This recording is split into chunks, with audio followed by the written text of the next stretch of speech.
আসসালামু আলাইকুম। আজকে আমরা ধোলাইখাল টায়ারপোর্টের ৪ রাস্তার মোড়ে আছি। মোড়ের হাতের ডান দিকে আর কি এই ভাইয়ার দোকান।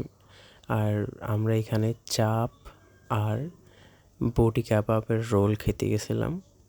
তো এইখানে খাবার অর্ডার করছি। খাবার আসতে আসতে টোটাল আমাদের ১৫ মিনিট টাইম লাগছে। আমরা ৬টা রুটি, একটা চাপ আর ৩টা রোল অর্ডার করছিলাম। আমাদের বিল হয়েছে হলো ৩২০ টাকা। আর আমার মনে হয় এই বাজেটে এর থেকে ভালো চাপ আর কাবাব, শিক শিক কাবাবের রোল কোথাও পাওয়া যায় না। আর আমার মনে হইতাছে যে এটার চাপটা আরেকটু ভালো করা দরকার। রোলগুলা ভালো ছিল, আর সালাদের যে টেস্ট, যে মশলা, আমার মনে হয় ওগুলা একটু ভালো করা দরকার। কারণ সালাডটা অত ভালো লাগে নাই, মানে ভালো লাগে নাই বলতে সালাদের টেস্টটা আগে অনেক ভালো ছিল। আসসালামু আলাইকুম, আজকের জন্য এটুকুই। আল্লাহ হাফেজ।